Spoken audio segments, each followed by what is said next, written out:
Welcome to Christ the Center, Doctrine for Life, your weekly conversation of Reformed theology. My name is Camden Busey, and this is episode number 185. We have another great one lined up for you. Let me introduce to you today our panel. We have Jeff Waddington, who is teacher of the congregation at Calvary Orthodox Presbyterian Church in Ringgoes, New Jersey. Welcome back, Jeff. It's great to have you in studio. Good to be here. Sitting in your spot with your microphone. It's nice right in front of the Westminster Assembly. The guys, yes. Who are on the wall. We're also very pleased to welcome back to the program our friend, Dr. James Dolezal, who is a research fellow at the Craig Center for the Study of the Westminster Standards at Westminster Theological Seminary here in Glenside, Pennsylvania. Welcome back to the program, James. That's good to be here. James has graduated with his Ph.D. since the last time he's been on the program, and we're very pleased to welcome him back, and hopefully he's not too intelligent or too smart for us now since he has those three little letters after his name. No. But we're going to run up into our own limitations, not only Jeff and I, but also James, because we're running into the limitations of human knowledge today, because we're going to be speaking about the doctrine of God, but particularly divine simplicity, which might be a deceiving or a deceptive title to some who aren't initiated to the subject, but we're going to be speaking about how God is basically without parts. And that's the title of James' dissertation, and we're going to march through that today, discussing this very important doctrine of divine simplicity. But before we do that, let me mention that Christ the Center is listener-supported. All of our programs here at Reformed Forum depend heavily upon the donations and the financial support of all of our listeners and our viewers. If you're able to help us, please visit us online at reformedforum.org/donate and contribute today. We definitely are in need. We have some expenses coming up in the future, and we would like to improve the quality of all of our programming, and that includes content. It takes time to research and develop all of our programs and to schedule the guests. It also, we would like to improve the quality in terms of audio and video quality, and we're looking to buy some new equipment here in a few months. If you're able to help us, please visit us online and do that today. We thank you for all your support, both prayerfully and financially, of everything we do at Reformed Forum and this program, Christ the Center. Well, gentlemen, it's been a long time coming discussing this subject. James and I, as well as other people, we all work as security guards and talk about this very subject late into the wee hours of the morning because James has been at it for several years, as is the case for any PhD student, and his subject or her subject. And so divine simplicity, we actually have a dissertation in front of us. I've got mine in electronic form. James has his in gigantic 3-ring binder form, and the library has its copy in bound form. And hopefully, in the next, maybe later this year, or who knows, in the coming years, we will see this in published form. James, I realize that you have some publisher interest, and so maybe any last-minute publishers out there would like to get their name in the hat. You might contact us, or we could pass things on to James, mail at reformedforum.org. But this is an excellent dissertation, one that is worthy to be published and read. And James, I don't suppose you want to toot your own horn, but I would like for you to speak to the present state of simplicity scholarship, and especially from a Reformed perspective. How much research is available now, and what's the general health of the doctrine of simplicity in Reformed circles?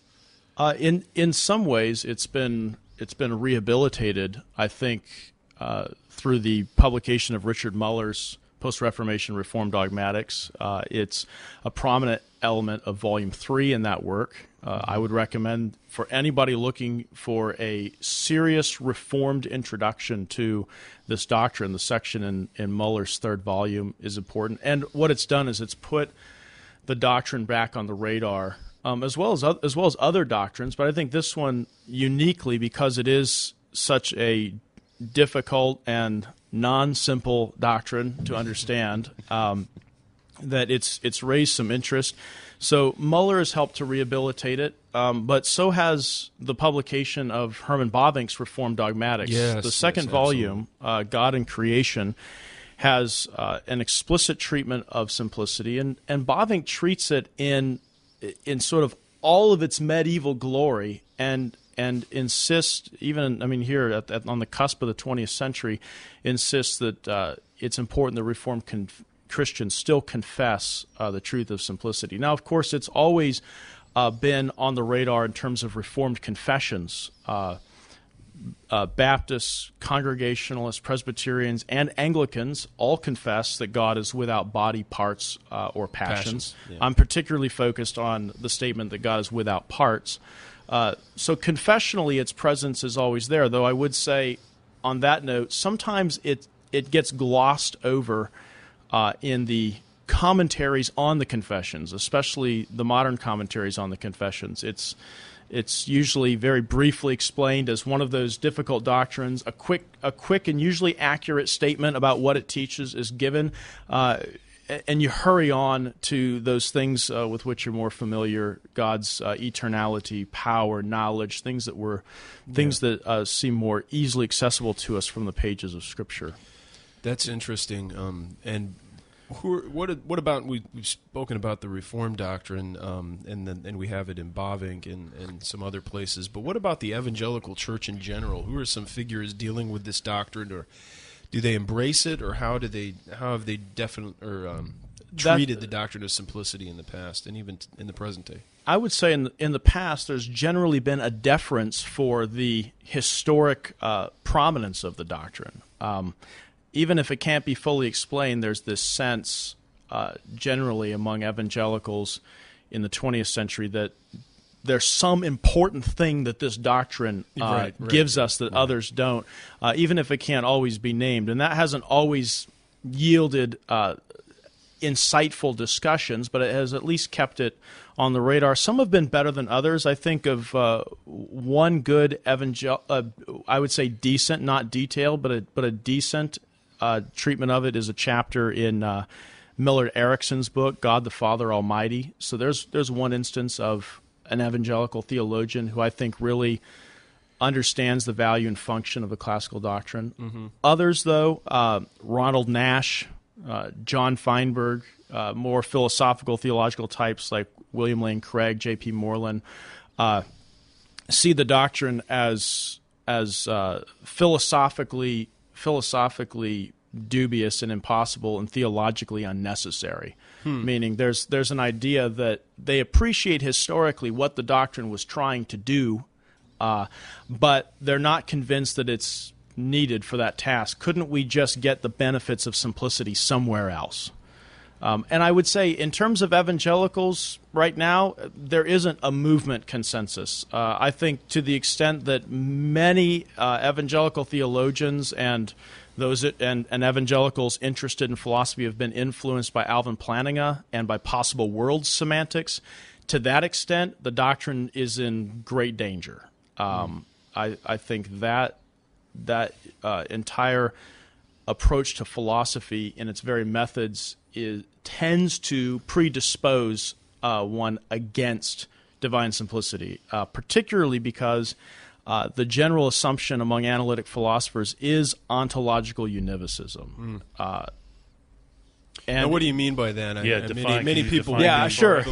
We're already into the jargon. We speak about this in usually the world of apologetics and epistemology in our circles because it comes up in Gordon Clark and Cornelius Van Til discussion. We hear univocism, our red flag goes up. Right? Essentially, what I mean by that broadly is that the way that we speak about things like existence, essence, attributes, properties, whether we ascribe them to God or creatures, we essentially mean those things or signify those things in the same sense.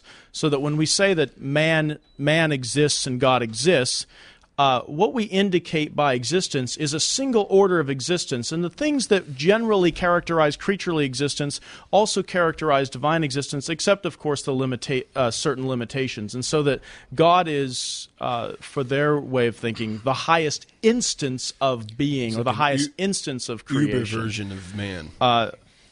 What I'm arguing for and assuming throughout my work is not ontological univocism, in which God is one among many beings, but rather ontological analogism, or an analogy of being, properly qualified, in which God is the sufficient explanation and reason for being, and is in himself the exemplar and efficient cause of being, but as such is not an instance of being in general. So that we make a hard distinction, not a simply graded distinction, up a scale of being, but a hard distinction between the order of God's very existence and essence and the order of all creaturely, I would say this, similitude or likeness to God. Now, so that's Van Til kind of getting at what Van Til was wanting to affirm by his stress on it. Yeah, I think that to the extent you find that in Van Til, he has probably imbibed that from Bavinck, and I'll go out on a limb here and say that Bavinck imbibed it from the Reformed scholastics, and they in turn imbibed a great deal of it from Thomas Aquinas. And there's my riskier statement. Before we get into some of the specific chapters here and start to dive down deep into the doctrine itself, I want to ask you one question to sort of frame the discussion for some people who are new to this, people who might not have had a Doctrine of God class or read much on Doctrine of God. What is at stake with the doctrine of simplicity? And if we get it wrong, what are the types of things that we're going to get wrong in other areas of doctrine and life? In essence, what is at stake in the doctrine of simplicity is the what I call in shorthand the absoluteness of God, the fact that what God is and the fact that He is entirely non-correlative. That is to say, He is not what He is, and He does not exist by relation to something other than Himself. He is the absolute sufficient explanation for Himself. I think that's the most basic way I can put it. I think we lose the ability to say in any maximal sense that God is the absolute sufficient explanation of Himself. When I say that, I don't mean that He's the absolute sufficient cause of Himself. God is not self-caused, but He is that by which, or that in virtue of which He exists, and He is that in virtue of which He is any of those things that we attribute to Him. So that we don't find an explanation for God's existence or essence somewhere back of God's own Godhead. Mm-hmm. And I think, I know that sounds grand, but I don't see how it couldn't, because in a certain sense we're really asking ultimately what explains God. Now the statement God is without parts is essentially to say that there aren't so many divine parts that sort of come together and together bound up together form the essence of the Godhead. The Godhead is not the consequent of many divine parts, but rather the divine attributes that we ascribe to God are simply explained in virtue of the Godhead itself. Now, your second chapter here, after you've laid a foundation of the doctrine and its proponents or opponents, you come to a chapter called Simplicity and the Models of Composition. Right. What different models of composition are there, and can you help us to understand the vocabulary that's used? Because much of it is a scholastic, medieval, philosophical vocabulary. Yeah, and how do we come to understand composition? What do these different words and distinctions mean, and how do they apply to created items, and then how do they not apply to God? I think this is a core consideration. If we're going to even begin to understand what we mean as Reformed Christians when we confess that God is without parts, it's incumbent upon us to get some sense of what we mean by parts. What counts as a part? As easy as that seems, that's actually a very difficult question, because a part is not necessary. I mean, I think we can think of it in terms of physical things. We can think of the parts that together form a whole of something. Physically, we can conceive of that. We may think of a baseball team, and each player is a part. The team is the whole. No player is a team in himself. So we can think of it that Manny way. Ramirez. But okay, well, you can find your exceptions. I would say this, and this is the definition that I give in my work of a part. A part is anything in a subject that is less than the whole and without which the subject would be different than it is. Now, that opens a plethora of what could count as a part. Anything that is in something, characterizing it, that is less than the whole, and without which the whole would be somehow different. Mm-hmm. Now, when you do that, you can begin to classify in a subject essential parts and or necessary parts and accidental parts. There are those necessary parts that have to be there for a subject to even exist, and I would say most basically those are existence and essence. A thing must have an essence by which it is something, that is its whatness, and it must have existence, that is the principle by which it is at all. And I do make the argument in part that there is in creatures a real distinction between their existence and their essence. Maybe to put it simply, it is not of the essence of creatures to exist. Existence is something received by the essences, and the subject is the result of that act by which God grants existence. Existentialists really came in and shook things up, because they would say that existence precedes essence.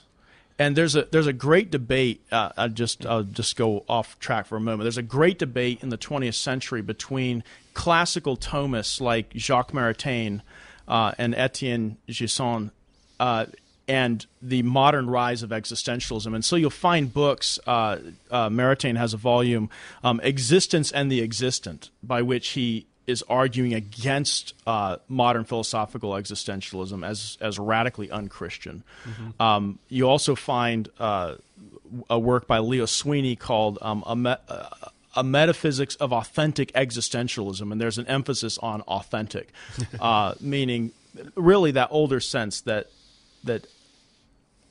a principle of existence is what causes essences to be. All right, so you can see there's necessary parts, but then there are also accidental parts. There are things that are not necessary to your existence, but the fact that you have them modifies your existence or causes you, I want to put it this way in a more technical sense, causes you to be accidentally, but causes you to be in this or that way, in some way or another. An accident may come and go. The subject can only come and go in an absolute sense of created ex nihilo, caused to be out of nothing, or absolutely annihilated. I wouldn't. Accident, we mean something not essential. So, for instance, if I'm color wearing of hair, or if I'm wearing a hat, that's an accident. And if I take the hat off, I'm still essentially myself. I just hatless. Now, I think what you need to say with this, and this is before you get into a discussion of the parts, you need to understand the underlying relationship that characterizes every relationship of parts in a whole. The relationship of parts is characterized most broadly by what Aquinas develops as the composition of act and potency. The composition of act and potency is not just another instance of compositional variety that he identifies or that he discovers in reality. In fact, act and potency, in a certain sense, characterizes every other model or couplet of composition that we can conceive. In every composition, accidental or necessary to the subject, in every act, one part actualizes the thing, and the other part receives the actualization. The potency part receives actualization. The act part supplies the actuality.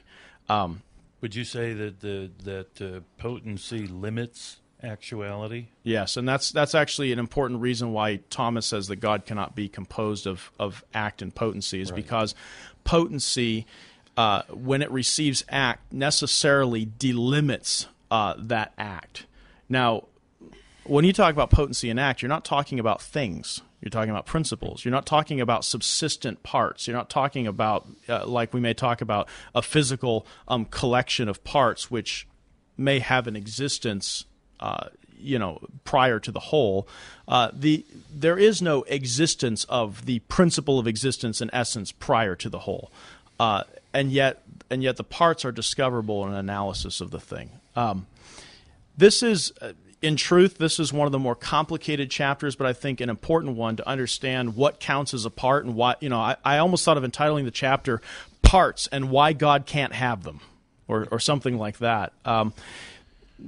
Mainly because parts always indicate dependence and finitude.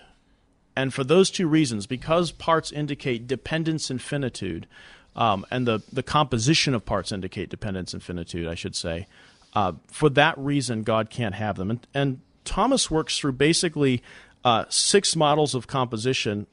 And the thing that fascinated me was not that I found it in Aquinas, but that I found those models of composition so prominent in Reformed scholastics, and even in later thinkers like Hermann Bavinck and Berkhoff in the 20th century. We should mention you still find those in those many categories. ways. The Catholic thinkers, even contemporary Catholic thinkers, conservative ones at that, are much better on the doctrine than many evangelicals at times. Yeah, Richard Muller talks about what he calls a Catholicizing element within Reformed scholasticism, which is to say, Reformed scholasticism was interested in establishing its Catholic credentials in that sense, to the extent that we understand Catholic theology as the Orthodox Western tradition.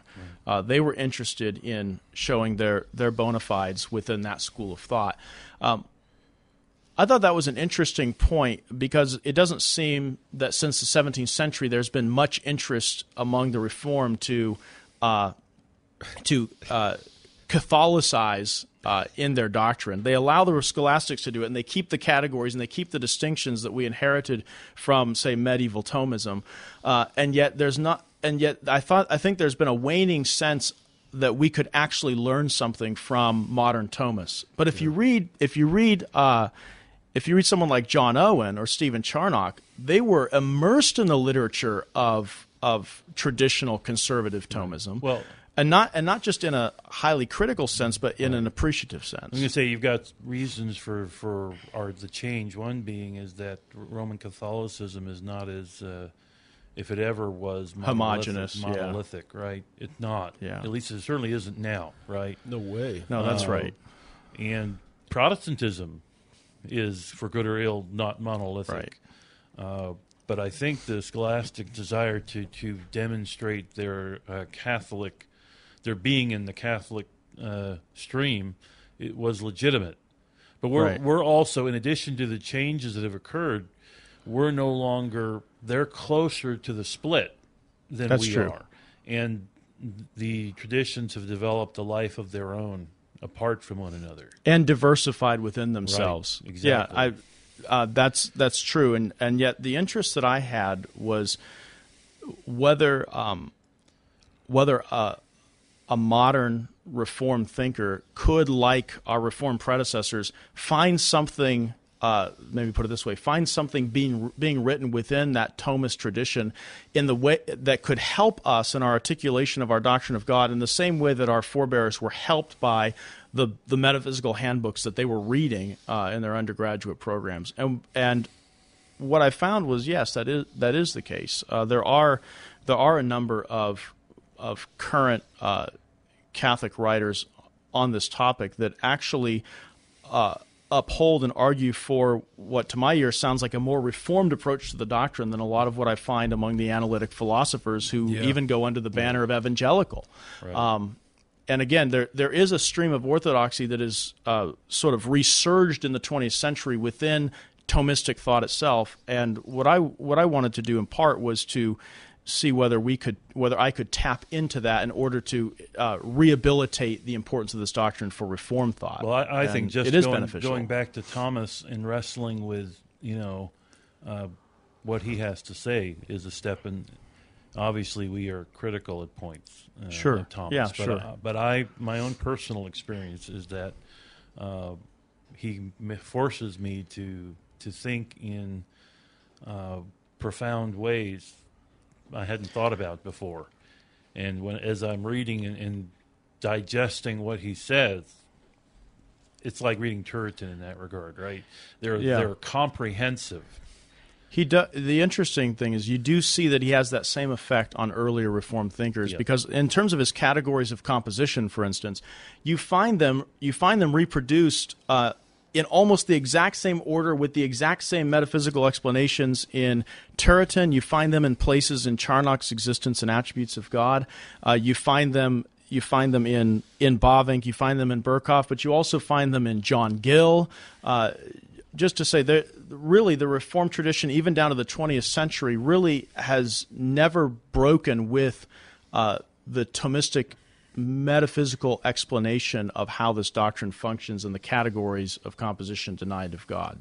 What I wanted to do was enlarge upon those and sort of get at, in a deeper way, the original sense of those compositions, so that we could understand more clearly just what it is about God that we're denying. And yes, this is a form of negative theology. It's a form of apophaticism, right. In which what we're saying is God can't be this way, and this way. And I know some recoil from that. But again, I think the assumption, even as you do apophatic theology, is the reason you're saying God can't be this way or that way is because of things that he has positively revealed about himself. Right. He's revealed that he's omniscient. He's revealed that he's immutable, that he is creator ex nihilo. And the good and necessary consequences and implications of those doctrines allow us to theologize in this negative mode, if you will. Earlier on, you mentioned that what is at stake here with the doctrine of simplicity is the absoluteness of God, or God being absolute. In fact, Cornelius Van Til's dissertation, I believe, was titled God in the Absolute, and it was a criticism of pragmatism.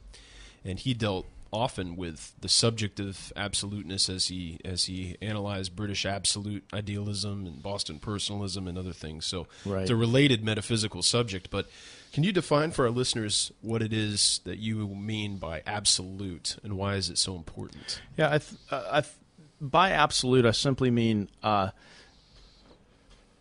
that for which no more basic explanation is not just available, but is required. So when we talk about God as absolute, we're talking about the one who is wholly and entirely the whole and entire sufficient explanation for himself, so that there is no explanation or reason for the way that God is, or for the fact that he exists, other than the Godhead itself. There is nothing. So when we ask how is it that God is the way he is, the explanation of that is the Godhead subsisting as he does. Mm-hmm. And that's what we mean by most absolute. Now we can extrapolate that into saying that he's absolute in regard to the sufficient reason for himself, but he's also absolute in regard to the sufficient reason for anything else.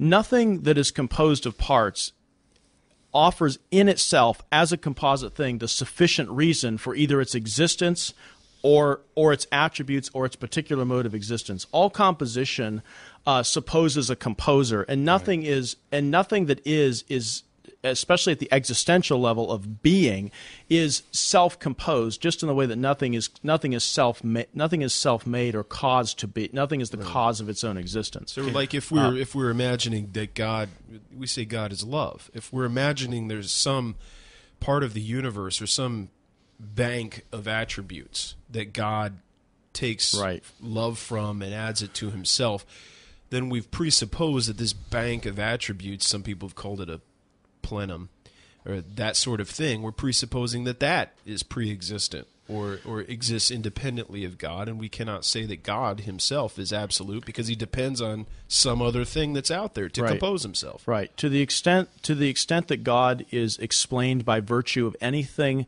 other than or less than the Godhead itself, to that extent his absoluteness is diminished. Now, Westminster Confession 2:1, which says that God is without body parts and passions, actually ends the first half of that article of chapter 2 ends with a confession that God is most absolute. What I wanted to argue is that God without parts is the ontological sufficient reason for divine absoluteness. The reason we can say God is most absolute is because we confess God is without parts. as soon as we allow that God is a composite in any sense, we have to drop the confession that God is most absolute. Yeah. Because at that level, at that moment that we drop the confession God is without parts, at that moment we have allowed that something less than or other than or not wholly identical with the Godhead itself is a sufficient or more basic explanation for God than he is of himself. Yes. And at that level, he's no longer most absolute because you've discovered some principle of absoluteness or something that in itself is an explanation of God. Mm-hmm. And that was actually my greatest concern on the presenting level, was to say, if we're going to confess that God is most absolute, we don't want to just do that in a kind of unthinking way in which we are just in a vague sort of way attributing greatness to God. What we want to do is we want to name the ontological condition, or if I want to put it this way, we want to name what it is about God in his subsistent existence that makes that the case. Mm-hmm. What makes it the case that he is most absolute? What I'm arguing is that God without parts is absolutely necessary to that account of divine absoluteness. Yeah, that's a great point. No, That's a great point. James, a lot of what you've been saying in terms of God being absolute sounds like the doctrine of aseity. You want to delve a little more into that? Yeah, what does that mean? We can go into that. I do treat in one chapter what I call the theological rationale for the doctrine. Right. And it's important to say at the outset that the way in which we come to know or understand the doctrine of divine simplicity as Christians is not necessarily by the exegesis of some particular text of Scripture. And this is an important point. I think it's Confession 1:6 that speaks about the good and necessary consequences drawn from Scripture. What we're really getting at with divine simplicity is we're trying to say that God couldn't be these other ways that he reveals himself to be if he were not simple. God couldn't be the absolute sufficient reason for being in general if he was not pure act in himself. God couldn't be immutable. God couldn't be immutable if he were composed of parts. Therefore, the non-composition of God, or the pure actuality of God, that's a more positive way of expressing simplicity, is itself a reason for immutability. Now, we may come to the knowledge of simplicity by way of immutability, but, and I think this is important, we don't want to confuse the method of cognitive discovery with a sort of ontological order, meaning we may discover things about God via other attributes he has revealed, but that doesn't mean that in God there's this sort of ontological structure so that, well, if I discover that God is simple by way of considering his immutability, it must be that his immutability is the ontological reason for his simplicity. We don't want to confuse the way or the route of theological discovery with the act of ontological subsistence. So simplicity is the ontological precondition for immutability. Immutability. Now, and I think generally that's uncontroversial with those that know the doctrine. I argue that simplicity is actually supplies the conditions of God's existence by which we can say that God is one, in the sense of not simply numerically one, but more basically that God is one in such a way that there could be no other. I made the argument that simplicity supplies the reason for why God is one in such a way there could never be another God. You want to know why? Yeah, because please. he's not because he's not composed of genus and species. God is not a species of divinity within the genus of divine things. So you read this into the Shema, James? That no, that's Hear, O Israel, the Lord our God, the Lord is one. No, I don't read it into the Shema. I'm speaking in jest. But I would allow. This is important though, because there's a debate over the interpretation of echad there. One, does that mean the only? Does that mean singular? That's the importance. That's the important ex professo statement in Scripture of God's oneness. But what I really was working from was more the statements in Isaiah 40 to 45, in which God repeatedly says, "I am God; there is no other," and He says it in such a way that His exclusivity as God what is the reason that there could be no other God? And I want to say that if you're going to explain it in terms of genus and species, the reason is because God isn't a species of a genus. Yeah. That's a simple explanation. But that's a bumper sticker. But also, that's getting back to the God is not an instance of a category called being. Yeah, that's right. That's yeah, similar. the whole point that God is not an instance of being in general, or even the highest instance within existence or within the world, is important to this denial. Now, your question of aseity is an important one because I think this is a little more difficult.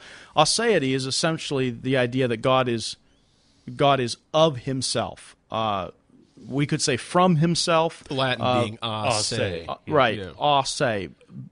He's from Himself, not in the sense of self-derived. God doesn't derive Himself underived. from Himself because God isn't even self-dependent. Or wills his own existence, or decides to be. When what God he is. wills His own existence, it's not the will of efficacy; it's Yeah. the will of complacency. Yeah. And it's the will of loving the way things are. Now that's the will of efficacy and the will of complacency are important. God doesn't will Himself efficaciously; He wills Himself complacently. We can get into that. It would imply that God existed before He exists. Yeah, that's exactly right. To be the efficient cause of Himself ultimately collapses as an explanation Jonathan because something Edwards does a can't lovely be before it job on is. the silliness of such an idea. So I mean that it's And yet, philosophers like Thomas Morris will argue that God causes His own existence. He has whole articles written to this effect. Obviously, simplicity would have no attraction Right. if you would believe God makes Himself to exist. Anyway, but Actualizes. aseity does mean most basically that God is the sufficient reason or explanation for Himself. When we say that God is of Himself, what we mean is that whatever we say of God, whether that be an attribute or whether that be of His existence, whatever we say of God is explained in terms of the Godhead, is explained in terms of God Himself. God exhaustively explains Himself. Van Til calls God the self-predicator, not in the sense of a word of self-creation, but He does predicate Himself by complacency. He eternally wills Himself to be simply because He loves Himself. Again, God not is efficacy. independent. Independency is often attached with aseity, right? That God is not correlative or dependent upon anything outside of Himself. Now, often I find that this is given as the reason for simplicity, that the reason we say God doesn't have parts is because we all accept that composition of parts presupposes some external composer, and God can't be composed by another because He's independent. Therefore, independency is the ontological reason for simplicity. I actually want to argue the other way around and say that it's by virtue of the fact that God is without parts that He's independent. The reason God stands in need of no other and is not derived or identified by correlation to something outside of Himself, the reason He's not is because of the fact that He is pure act, because of the fact that He is not composed of parts. And again, that gets back to my point of the way of theological discovery and the way of ontological subsistence are not exactly coordinated. James, we haven't said anything yet, but what does composition entail? In short, entails at least two things. It entails dependence and it entails finitude. Now, and I don't know if this would be an entailment, but in my mind, at least, it implies or entails the possibility of disintegration, which would be connected to finitude and dependence. On every level, disintegration, except the level of existence and essence. Because the composition of existence and essence is not such that could be, it could not disintegrate, but it could be annihilated. If you mean by disintegration absolute annihilation, yes. Composition of existence and essence does suggest maybe put it this way, a potency or an openness to the possibility of absolute annihilation. There's no reason theologically to affirm that anything is ever absolutely annihilated out of existence as such.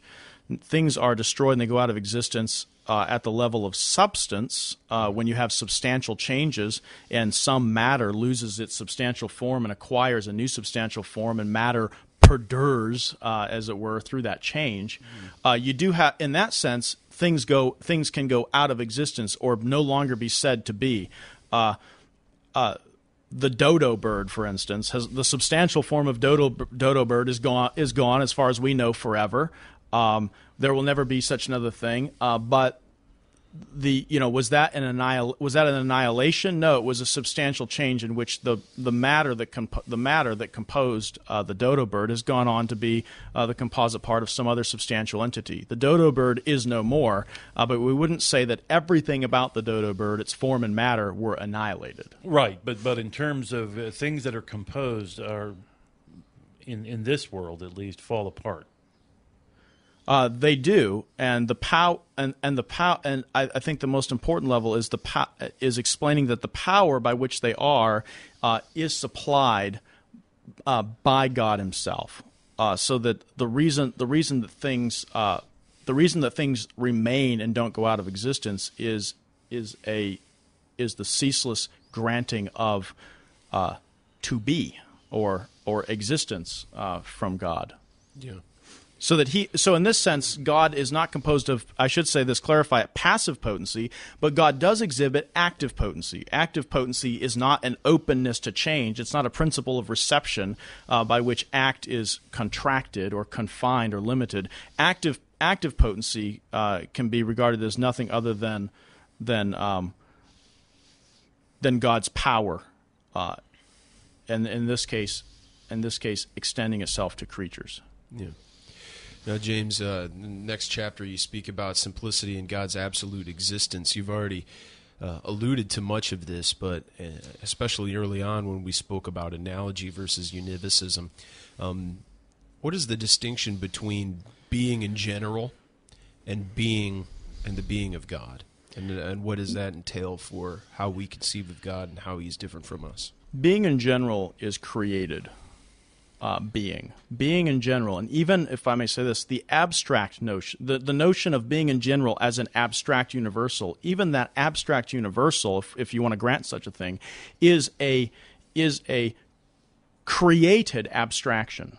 The creator of being in general is God Himself, and He's typically, those who hold to simplicity will want to say that God is subsistent existence itself, or ipsum esse subsistence. Yeah. The fact that God is subsistent existence itself doesn't mean that He is that general abstract being subsisting. Abstract being in itself, as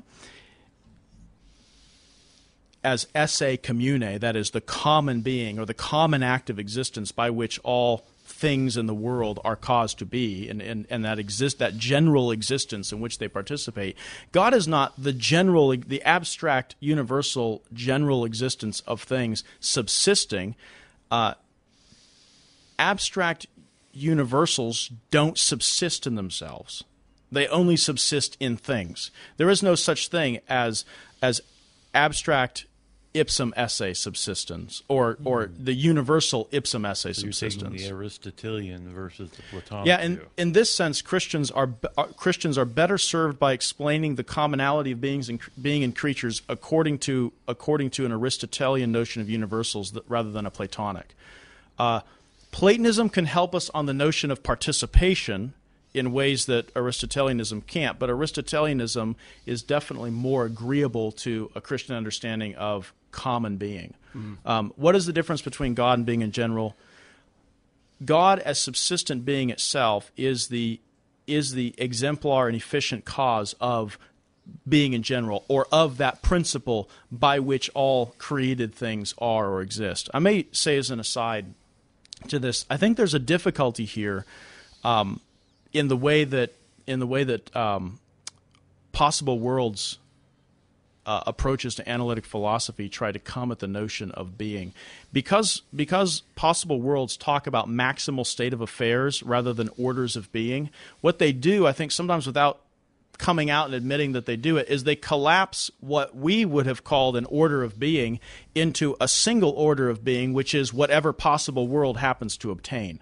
So in their view, there's only one order of being. That is to say, there's only one maximal state of affairs which explains all or which contains all things that are. And so when you talk about this possible world, which happens to be the actual world, God is, according to that way of thinking, the most supreme thing within the world itself. Right. And again, I understand we're not taking world in the sense of the created earth or matter or anything like that. We're taking world as a maximal state of affairs, but in saying that God and creatures all stand in some coordinated relation to each other and correlative to each other within a maximal state of affairs, what you're doing is you're saying that God is one of the beings that falls within being in general. I can't see that the maximal state of affairs is anything other than a new and contemporary way of expressing being in general. In fact, in a way that I think does great disservice to the Christian cause. Well, the language of being in general has been debated within my own field of Edwards studies. He uses the expression, and it's been disputed as to what he means. Does he mean God? Does he mean the created world? Does he mean a combination?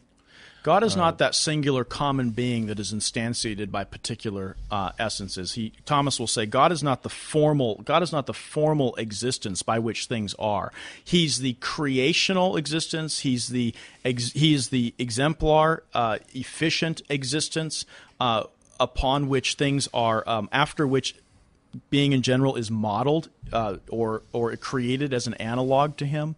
But God is not himself an instance of that being, and he's not in the world. I think this is where possible world semantics does not at the end of the day help us as Christians. I was thinking with a creator-creature distinction. As you were describing that, God should be outside of all the possible worlds.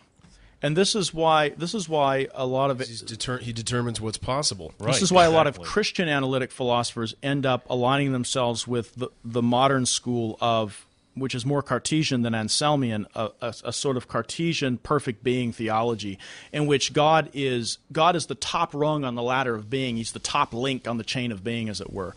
He's the biggest and the best thing around. But you can get to our knowledge of God simply by moving up a chain of being in which you find God at the top, but of course he's within that order among other things. So this is important for simplicity, because the way that we predicate of things, then Jeff is wise, for instance. There's a predicate. We would predicate of God the same way, and ontologically, the way in which Jeffrey is wise would become, in a sense, no different than the way in which God is wise, even if he has it to the maximal degree. Yeah, that modes of subsistence between similar things are actually not a similarity of analogy, but they're actually a similarity of univocism.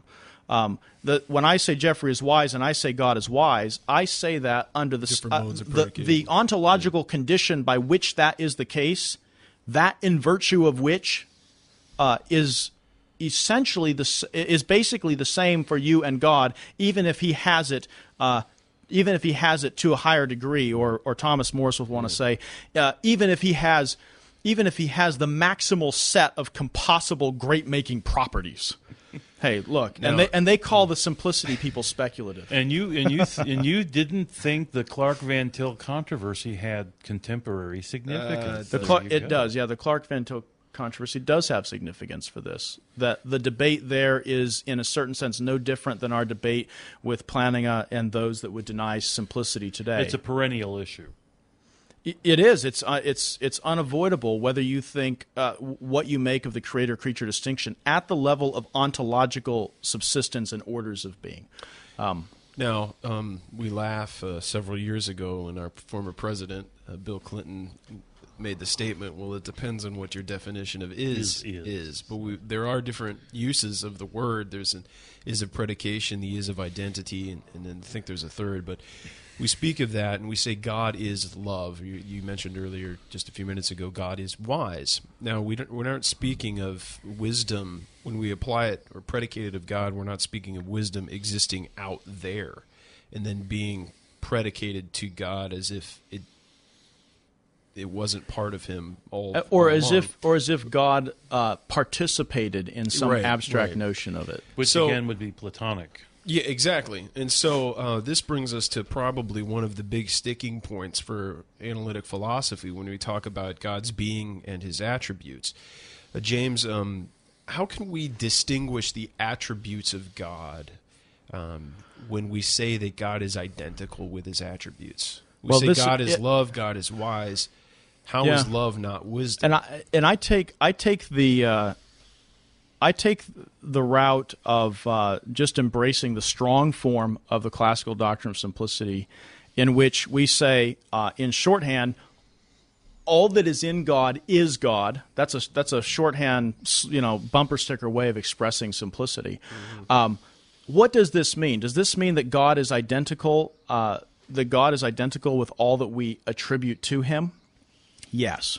Does this mean that all that we attribute to him is identical? Those things, those multiplicity of things that we ascribe to God, are actually in God identical with each other? Yes, it does mean that, and it means that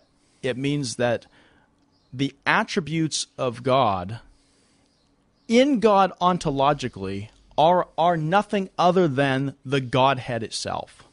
The love of God is not something other than the Godhead. The wisdom of God, the goodness of God, etc., that in virtue of which God is any of those things we say of him is nothing but the Godhead itself. It's not that God has a property technically being defined as something that inheres in a substance. Properties are, in that sense, always accidents, and essences are not property bundles. I'll just get that off the table for anyone who cares. The notion that God has his attributes as we might have properties inhering in us. When you have a property of inhering in you, let's say again, I'll use Jeffrey. If Jeffrey is good, that in virtue of which Jeffrey is good, is not Jeffrey. Because Jeffrey could just as well be bad. He sure could. Yeah. And so that in virtue of which Jeffrey is good is something that he has received that is outside of himself. If you want to take an abstract notion of goodness, you can say that Jeffrey participates in goodness in general, and he is a concrete instance of goodness. That's fine. When we speak about God that way, though, when we speak about God is this or God is that, we don't mean that God is wise in virtue of wisdom. God is not wise in virtue of wisdom, and he is not good in virtue of goodness. God is wise in virtue of God. And wisdom and goodness and all these things that inhere in us as properties do not inhere in God as properties, but are nothing other than the divine essence itself. If they did inhere in him as properties, God would be dependent upon something other than his Godhead, in virtue of which he was whatever we say he is. Yeah. Now, what does this mean for the divine attributes? How can we make a sense distinction? What doesn't this mean to say that God is good? God is good, is God is wise, is God is love? Why do we even make these distinctions anyway? Why don't we just say God and hum to ourselves and say nothing else? Why don't we do that? Because God has not conveyed the knowledge of himself under the form or mode of his subsistence, but rather he has conveyed the truth about what he is in himself under the form of all these multiplicity and pluriformity of perfections that we find in the world. So that when we make the sense distinctions between goodness and wisdom and power and all the things in which we make a genuine sense distinction, it's not that becomes nonsensical when we speak of God, but that we understand that in virtue of which God is those things is in itself entirely undifferentiated, so that there isn't a property of wisdom causing God to be wise, or goodness making it the case that God is good, but simply that God is good in virtue of himself, and he manifests or reveals himself to us, complex, composite creatures, in a complex and composite mode.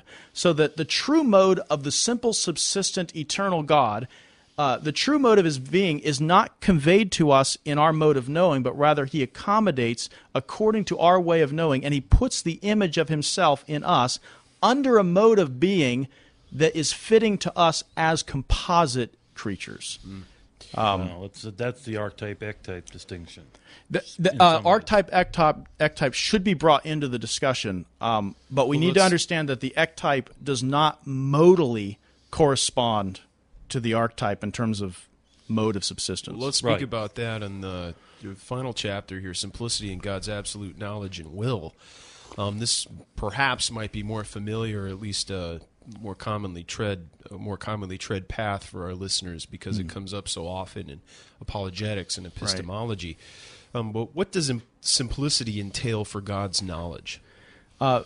For God's knowledge, simplicity entails, first of all, as we've said with other things, that God does not depend upon things outside of himself in order to know those things. God's knowledge is not derived from things. It doesn't learn. God doesn't learn. No, right. He does in the older language, and I get into this a bit in my work. God does not receive in his mind or by perception the intelligible species or forms of things that impress themselves upon his mind. Knowledge is not impressed upon God. In fact, in God, knowledge is actually productive, not receptive. And what do I mean by this? Let me lay out a few things that simplicity means for God's knowledge. It means that there can't be a real distinction in God between God as knower, God as knowing, and the object known. Immediately the question comes up, but God knows creatures, and creatures aren't God, so how could you say that God is identical with the thing that he knows? I mean it in this sense, that what God knows in knowing is he knows himself. And he knows himself in the fullness of his being. When I say fullness, I mean the rich infinitude of his being and his perfection. And he knows in knowing himself, he knows the plethora of ways in which his being and his perfections could be imaged forth into non-divine things, or could be stamped upon as a likeness upon non-divine things. Thomas says, and I think in a helpful way, he says, what God is knowing when he knows creatures is not creatures directly, but he's knowing the participability, that is to say, I would say in a more reform-sounding language, the imageability of his own perfection. In knowing the imageability of his own perfection, he doesn't know the image as simple things. No image of God can be simple in the absolute existential sense that God is pure act. Otherwise, it would be another God.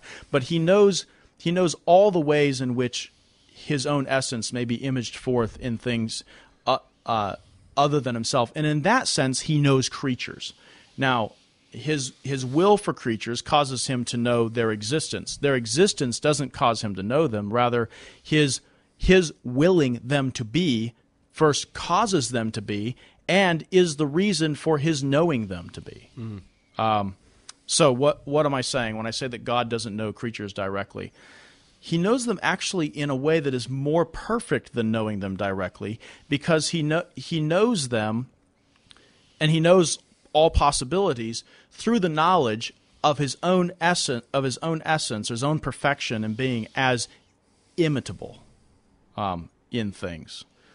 So that what he directly knows is himself, and what he secondarily knows by virtue of his willing them to be. When I say secondarily, I don't mean in terms of that there's some sort of first and second act of knowing, but that there is within the knowing of God concomitant knowledge of all the ways that he may be imaged forth.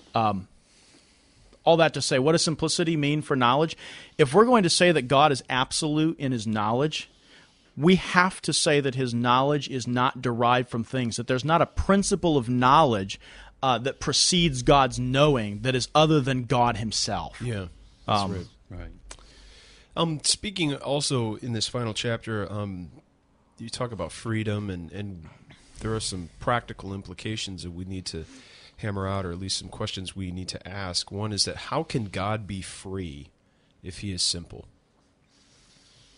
I would say that I would challenge the form of the question itself, meaning at this point I don't mind saying I don't know how God can be free. That's a good point. And we simple. need to reform the way we think about doctrine of God issues as well. I think this is a tendency, especially among the analytic philosophical types, is to say that if you can't answer the how question, then you have no good reason to affirm something. Right. And I think that is not just in theology, but even in lower sciences, that is not a good criterion for what is a valid truth statement. An example of this that was suggested to me by one of the outside readers of my dissertation was that it's similar or analogous to the way in which scientists will say that light is both a wave and a particle. Yeah.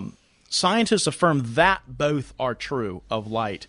No scientist has yet explained how. But right. The inability to explain how, though it shouldn't be bypassed or brushed aside, that is a serious question. I don't want to treat it as if it's insignificant. But at the end of the day, it's not the only question that counts when it comes to saying that things are. Right. There are even in the lower sciences, there are things like light, and there may be a day may come in which we can explain of light how it is the case. But sufficient to say, the fact that we can't explain it does not in itself, as a question or a challenge, jeopardize the truth of the matter. Well, Sir Arthur Eddington was the gentleman who said that what my net can't catch ain't fish.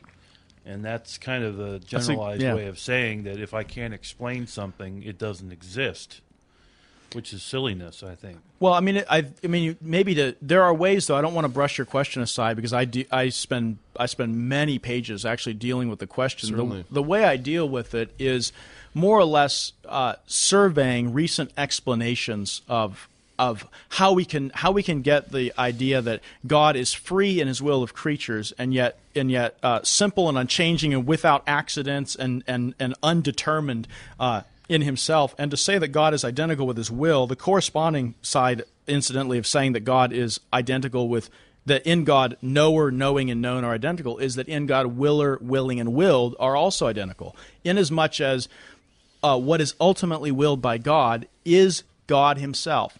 In willing creatures, God is willing himself, and it is the final reason of the will that explains the act of the will. So that we could say that God wills himself and other things in a single act of his will, an act with which he is identical. It's nothing other than God's own willing of himself. The question of freedom is uniquely difficult within that understanding. How can a single act of God's will in one single act himself with absolute necessity and creatures freely?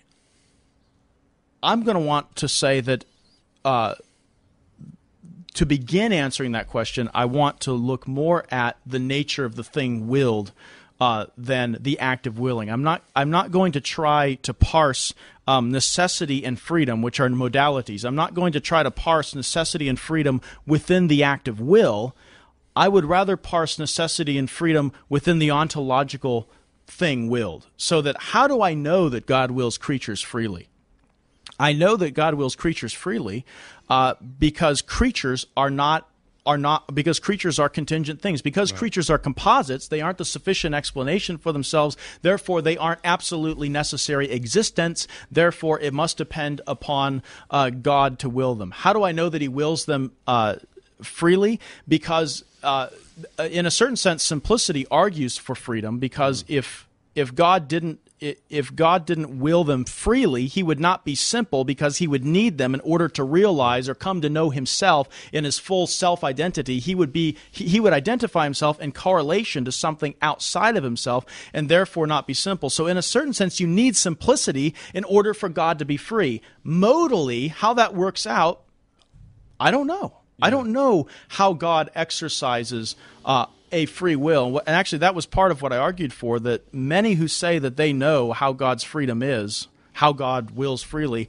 are working within a univocist ontology in which God wills freely in a way that is just sort of a bigger kind of freedom than the libertarian freedom we see all around us. Let me ask a question. If God is simple, then is it even right to say that he acts freely? If that implies acting contrary to one's nature.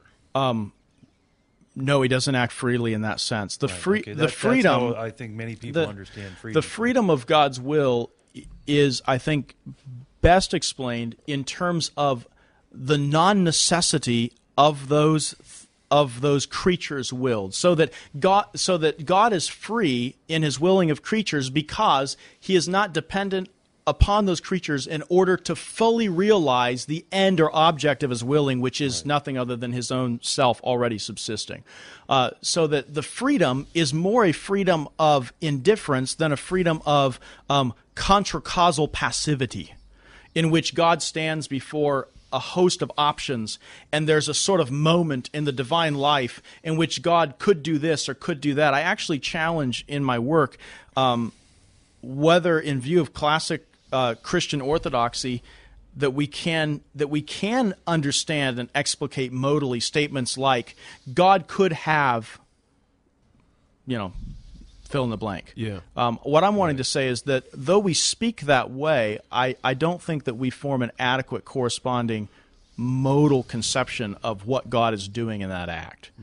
So wanting to avoid the notion that God must create to fill a void. If God must create, then he's composed of parts, because that thing outside of himself that he creates is necessary to himself, and therefore he's dependent upon something outside of himself to make him what he is. Right. Pantheism. Exactly. So the fact that I can't explain the modality of freedom within God is interesting. I will say this, unless there are those that think, well, that's just a backwater way of thinking that's never going to get traction philosophically. During my work, I interacted with Hugh McCann, who is professor of philosophy at Texas A&M. He has a book coming out from University of Indiana Press later this year. And I think his ultimate conclusion is that he thinks Christians would be better served by saying that God is beyond our conceptions of modality. And it's a bold move, and it's about as unhip as any proposal for the planning a crowd, I understand, who want to talk only of modalities. This is the important thing that I would want to say in that connection. Modalities are explained in virtue of things. Things or existence, things existing, are not explained in virtue of modalities. It's when we reify modalities the way that Plantinga does into a pantheon of modalities up there. We can understand the nature of necessity without even knowing whether a thing exists. Necessity and contingency are always predicated on the assumption of the way that something already is. The isness of a thing is the reason that something is necessary, and the isness of a thing is the reason that something is contingent.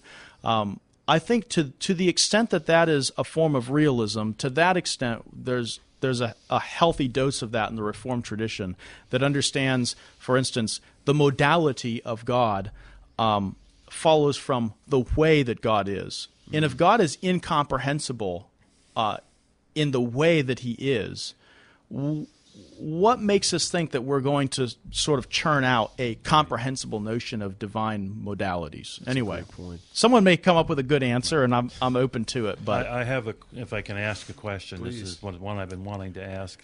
James already knows because in our email exchanges I brought this up. It seems to me that those who abandon the doctrine of divine simplicity are on the road to open theism. What prevents someone from going all the way? Orthodox intuitions. I mean, in many cases, there are good men, many Calvinists who don't find the doctrine of simplicity convincing. What keeps them from really working out a system in which God is correlative to things outside of himself and in which God is dependent on things not himself? Again, and a commitment to and a love for orthodoxy. One could ask, do they have a right to those once they've denied such a ontologically, basic- in terms of their principles, no. But often we will grant that people are inconsistent. and Happily let's so. be thankful that we're all inconsistent at some absolutely. level. In Right. that we may very often turn out more orthodox than our principles or starting points may allow us to be, and that's in the grace of God. I think of men like Ronald Nash, now gone with the Lord, John Feinberg.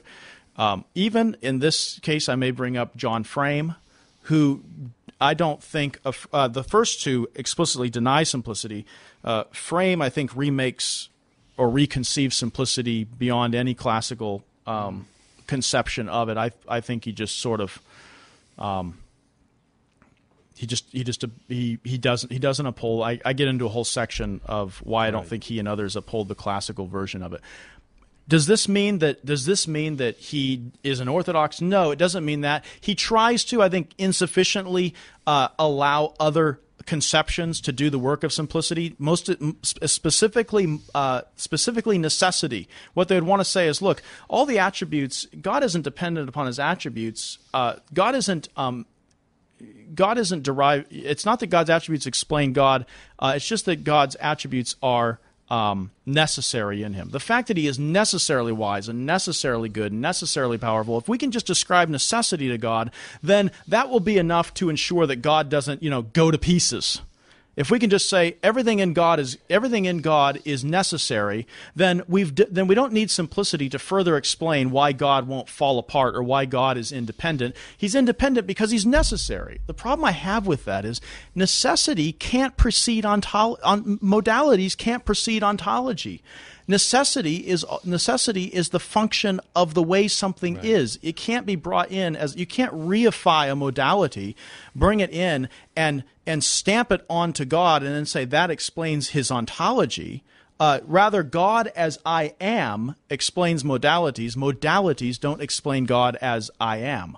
And I think that's an important point. And I think to that extent, Frame and others, Feinberg included, in thinking that bare necessity itself can do the work of Bare necessities. of simplicity is a mistaken notion. It just seems to me, and as we're wrapping up here, that the doctrine of divine simplicity is so intertwined with, dare I say, almost every other aspect of the doctrine of God that it's hard to deny it and have it not cause your doctrine of God to fall apart. Yeah, there's many challenging issues and things we've spoken about today. I make that argument, and I'm glad I persuaded one person. I know you were already there, but James, thanks so much for stopping by again. The dissertation, God Without Parts: Simplicity and the Metaphysics of Divine Absoluteness. James, it's a pleasure always having you in studio. Great, thanks for having me. Yeah, we've got another interview coming up shortly. So if you're watching live, stay online, and Lane Tipton should be strolling in here soon.